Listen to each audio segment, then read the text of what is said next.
Credit goes to HK Media. Maama wa Kapeesa Omugenzi avuddeyo bw'atyo n'abeera nga bambi ategeeza abantu olunaku olwaleero era ng'omukyala Adija Kigozi owa HK Media yasobodde okubeera nga anoonya famire y'omugenzi Kapeesa n'ayogerako nayo wabula ng'ate ebyo biri awo sente ez'okulya ge twandiise amabugo oba contribution y'okulaba nga Kapeesa akomezebwawo e Uganda omukulu UG Extra bimutabukidde oba bizizza backfire so nga n'abeeyita Namwandu ensonga zirabikanga ezibawanvuyeko omukutu nkuwaniriza oli ku Viki exclusive akuweereza simulala bampita Viki.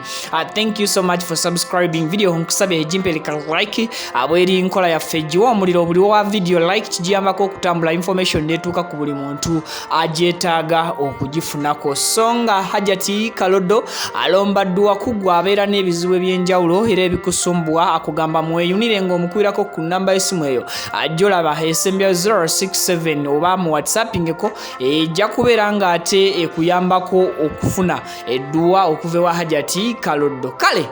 ntandise mbagamba nti credit goes to HK Media oba omukyala Adija Kigozi yeyekka asobodde okukola ekyenjawulo naddala mu profession yeno ya mawulire era asobodde okunoonya famire y'omugenzi Kapeesa bw'atyo n'agifuna era nga kino kye kisinze okukakasa emitima gy'abannansi nti Kapeesa ddala weewaawo yafuuse mbuyaga ezikunta nga vidiyo eyo gy'olaba egezaako okulaga omugenzi Kapeesa ku ddwaliro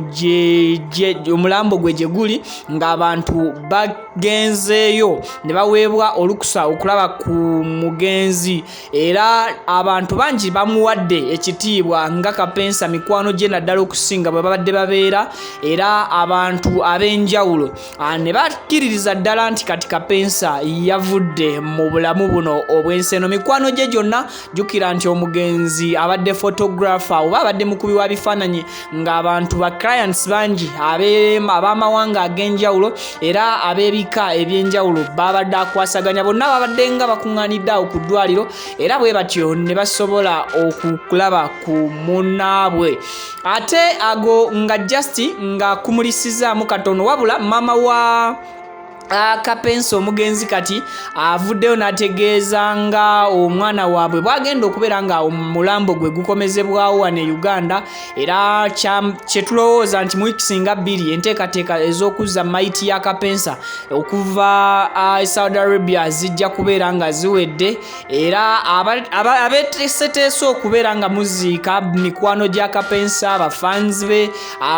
omugenzi agenda kubeera aziikibwa Sonde era nga atamanyi Sonde kisangibwa saidi ze Namugongo eyo bw'oba ovuddeko Namugongo kitundu ekiri eyo abakiyita Sonde omugenzi gyagenda okubeera ng'ate aganzikibwa ebisingako ku ebyo nkusuubiza okubeera nga nja bikuwa okuviira ddala omulambo gwa Kapeesa we gunaatuukira ku kisaawe Entebbe ate paka Sonde gyagenda okubeera nga aganzikibwa ku bijja by'abajjajjaabe kankulekereko ka video kano okewulirireko then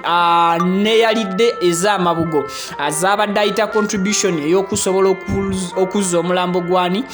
gwa Kapeesa amanyiddwa nga UG Extra ne ttiimu ye bibino byewulirireko adde alinayoko ku mukyala n'omwana n'omukyala alina omwana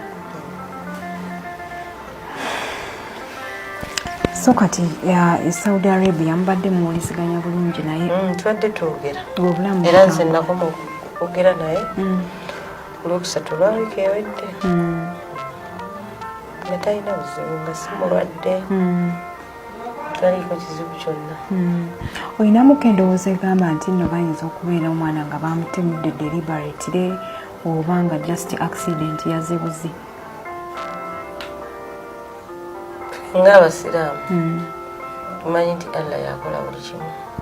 yagaba ate yajjawo yakutuusaako buli kimu era yakutuukako buli kimu so kati omwana omwoyo gw'omugenzi gusuubirwa kubeera nga gutuuka ddi batugambye tulindemu ennaku 14 ku 15 bajja okuba nga batubuulira ekituufu bakyali mubikolako bagenda kubeera nga bamuziika wakoze abantu ababadde bamugoberera bangi oba oli awo baali agadde okujja babeegatteko mu kukungubaga pozi n'okuziika musaziikibwa Sonde kijja ky'omugenzi jjajjawe bamuziika pozi Sonde mpozi kiriitawa Namwandu babazaala abaana bameka musa mu famire abadde mwana wakumeka mu famire wakusatu mukyala gwe ntudde naye abeera musa abeera mutabani we sanyisa okulaba mwana akitalo nnyo totunula ku kitala tunula ebigambo byayisinganye bingi tuwagala kulya sente za mugenzi mpaka nga tuzzeemu okukwatagana nze awo wensibidde otherwise temusobola kuŋŋamba tuvuddeyo tutuule ffenna nga TikTok platform tubeeko ekintu kye tukola ng'akeewamu naye ne mu bulamu era ne temutabaamu bantu balina bugundi obwo obuyisayiso obutalina magezi kati n'olaba ono osimanya emuwala yekyuwa imagine bayibuli egamba yakeera ku makya nekola ki netokomosa ekibuga kye bayita Sodoma ne Gomora lwa bisiyaga fine sivumirya bisiyaga sibinaako buzibu baba mikozesa naye n'okola live nga tolina yadde impact ku TikTok n'otandika okwogera ebintu ebitalina makulu simanya Kapeesa mwamalabe mu supermarket ng'azanya igwe akeera ku makya atasobola okukeepinga kyoyita relationship yo nga gwe omuntu wava ku kintu ekirina okukolebwa abantu abategeera n'oliza oti nga kudda bisiyaga mukwano badde nkusaba concentrate ku bisiyaga byo obeereyo ne bakazi bo oba mwerya oba mwekola biki ensonga zo tasobola yadde okuhandolinga bozi tozikolya live abantu abamu tobalabangako nga bali side yo ne baddeeyo ku live zo n'otwanga tuziitamye nga muli eyo mukola kasasiro bwammwe totulabangayo okitegedde ekintu ekyo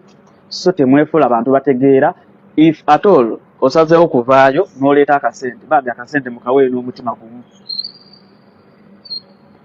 ne muli awo mukoze bulive bwammwe